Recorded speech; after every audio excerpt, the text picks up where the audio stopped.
विनोद अग्निहोत्री और विजय, दो पंडित रह गए। आपको तो कोई दिक्कत नहीं है विनोद जी पंडित कहलाने में? नहीं, हमें क्या दिक्कत है? हाँ। आप पंडित कहिए, चौधरी कहिए, कुछ भी कहिए, मैं दोनों हर एक में तैयार हूं। ये राहुल गांधी को दोष देने से हम लोग बचते हैं क्या कई बार कि नहीं सबकी जिम्मेदारी है, कांग्रेस पार्टी की जिम्मेदारी नहीं है? सबसे ज्यादा दोष तो राहुल गांधी को ही दिया जाता है। कहां बचते हैं? बिहार में सबसे ज्यादा स्ट्रेक तेजस्वी का, इंजन का काम आरजेडी का, कांग्रेस डब्बा, इंजन पटरी से उतर गया लेकिन डब्बे को दोष कि डब्बा क्यों उतरा।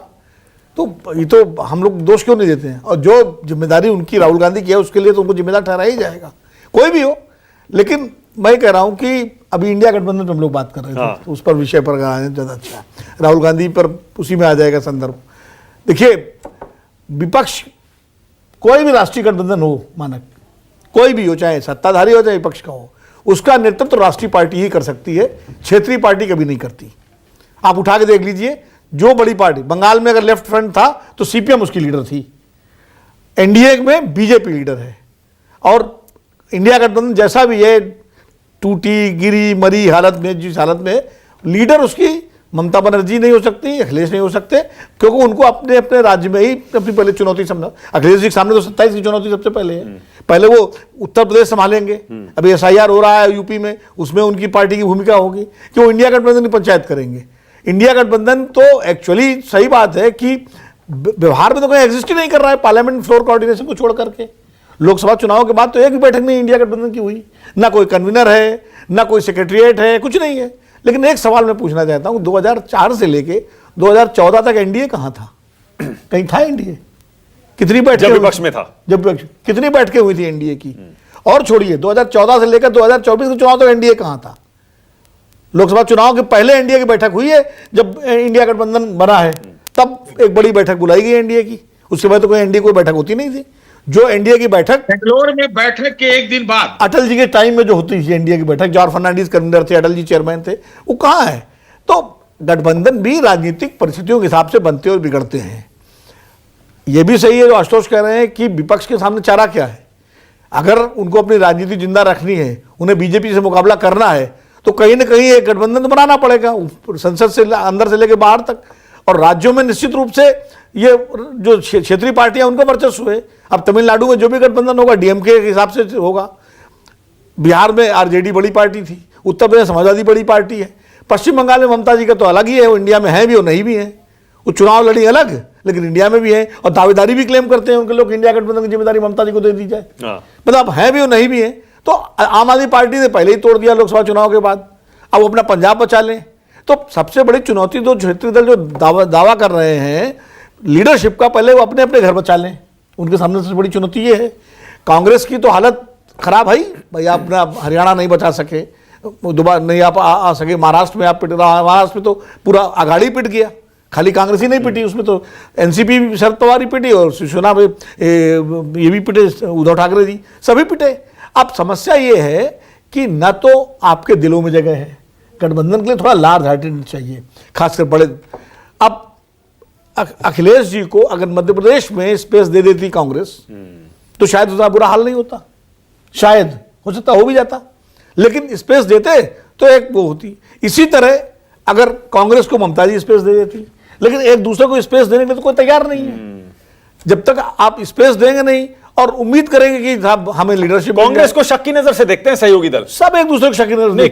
कांग्रेस को ज्यादा इसलिए क्योंकि कांग्रेस उन्हीं राज्यों में बहुत ताकतवर थी पहले, अब रीजनल पार्टी आ गई, कांग्रेस उनको ये लगता है इनको अगर घुसने दिया तो ये फिर हमारा वोट खा जाए। वही समस्या है। कांग्रेस को शक की नजर से इसलिए भी देखते हैं कि आरजेडी, समाजवादी पार्टी, तृणमूल कांग्रेस तो कांग्रेस से निकल के बनी, और आरजेडी, समाजवादी पार्टी और आम आदमी पार्टी ने तो कांग्रेस से सत्ता छीनी। सत्ता तो कांग्रेस की थी और उसी वोट बैंक पर राज कर रहे हैं, तो शक की नजर से तो देखते ही हैं, और कांग्रेस इनको शक की नजर से देखती है। तो परस्पर ये विश्वास की इतनी बड़ी कमी है कि विश्वास की कमी तो थी कि जो नीतीश कुमार गठबंधन के सूत्रधार थे चले गए उधर, फिर जयंत चौधरी भी चले गए जिनका नाम भूल गए हम लोग की। तो आपस में न तो विश्वास। विनोद जी, मोदी को हराया जा सकता है? नहीं, हराया तो दुनिया में किसी को जा सकता है, इसमें क्या? मैं आज की तारीख में पूछ रहा हूं। नहीं, आज जहां नरेंद्र मोदी खड़े हैं, हाँ, ये 3-4 चुनाव बैक टू बैक बड़े बहुमत से जीतने के बाद, नहीं तो आप क्या सोचिए, 4 जून 2024 से पहले आप सोच रहे थे 240 आएंगी? कोई सोच रहा था? कोई सोच रहा था कि मोदी जी की लीड 4.5 लाख वाली जो है 1.5 लाख पे रह जाएगी? किसी सोचा था? नहीं सोचा था ना, हुआ ना। लेकिन उससे बीजेपी ने सबक लिया, उससे बीजेपी ने उस जो उनकी जो झटका था, उनको हार तो मैं नहीं कहूंगा क्योंकि सरकार है उनकी, वो जो झटका लगा था उससे उन्होंने कोर्स करेक्शन किया। और जो जो रणनीतिक प्रबंधन वो कर सकते थे, राजनीतिक प्रबंधन चुनाव जीतने के लिए कर रहे हैं, किया उन्होंने। हरियाणा में भी किया, महाराष्ट्र में भी किया, और बिहार में भी किया, और आगे भी कर रहे हैं। अच्छा, आपके आने से पहले ना अभी विजय जी और मैं बात कर रहे थे कि अब तो रूलिंग पार्टी ऐसा लगता है कि चुनाव हारेगी ही नहीं। प्रशांत किशोर भी यही बात कर रहे थे। वो तो टूल चुनाव आने से पहले 3-4 महीने पहले पैसे ये लो, 10,000 अकाउंट में डालो, वो तो टूल मोबाइल पे मैसेज आएगा। ऐसा टूल किट बन गया है, बन गया वाला। वो झारखंड में जेएमएम को फायदा मिला, वो तो बन गया है। तो अब वो तो हम लोगों को भी लगता है, लेकिन इसके बावजूद क्या बिहार में सिर्फ 10,000 रुपए जीते नीतीश कुमार? खाली 10,000 रुपए नहीं जीते नीतीश कुमार। उसका विश्लेषण अगर आप करिएगा तो बहुत सारे कारण हैं उनके जीतने। तो वो एड ऑन करता है, जैसा विजय जी कह रहे हैं, सही कह रहे हैं। मैं ये कह रहा हूं कि किसी को भी हराया जा सकता है, लेकिन आपकी हराने की नीयत हो, नंबर 1, हराने का आपके अंदर विल पावर हो। 2024 में विपक्ष चुनाव तो लड़ रहा था, लेकिन ये मान के लड़ रहा था कि हम जीत नहीं पाएंगे, नंबर बढ़ा लें अपने। उस जीतने के अंदाज से लड़ता तो शायद वो जीत भी जाता। वो तो लड़ ही रहा था कि हम नंबर बढ़ा लें। और आपने सही कहा कि वो एक बड़ा दिल भी दिखाना पड़ेगा, बड़ा दिल दिखाना की भावना नहीं आएगी। देखिए, अब भारतीय जनता पार्टी, अभी आशुतोष कह रहे हो, सही कह रहे हैं, उत्तर प्रदेश में वो ओम प्रकाश राजभर को भी ढो रही है, अनुप्रिया पटेल को भी साथ में लिए हुए। इसी बिहार में परिवारवाद के खिलाफ मोदी जी और बीजेपी इतना बोलती है, लेकिन और इस वक्त वो इस पोजीशन में थी कि डिक्टेट कर देती उपेंद्र कुशवाहा को, नहीं बनाएंगे आपके बेटे को मंत्री। क्या कर लेते उपेंद्र कुशवाहा, लेकिन एडजस्ट कर लिया, उनके बेटे को मंत्री बना दिया, जो एमएलसी भी नहीं। 10-12 मंत्री ऐसे हैं। हाँ, तो खाली अलायंस बनाए रखने के लिए अपना जो है उनको क्या कहते हैं, ये उनके जो मांझी जी हैं उनके परिवार को बना दिया। तो परिवारवाद भी स्वीकार कर लिया अलायंस बनाए रखने के लिए, जबकि आज की तारीख में उस पोजीशन में है कि ये चले भी जाए तो कुछ नहीं बिगाड़ सकते उसका।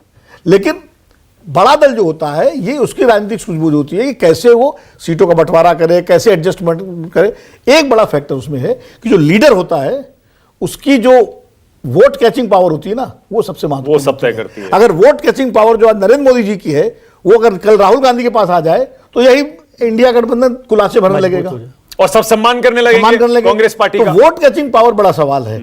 अटल जी की कांग्रेस मजबूत नहीं होगी, राहुल मजबूत नहीं होंगे जनादेश के लिहाज से, अगर तब तक सहयोगियों के साथ ट्यूनिंग उतनी अच्छी नहीं होगी। ठीक है, विजय जी पार्टी में नहीं होगी, अपनी पार्टी। सही कह रहे हैं। अभी कर्नाटक में संकट सामने आया है, सिद्धारामैया, अगर मजबूत आप वोट कैचर हैं तो आप बुला के डांट दीजिए।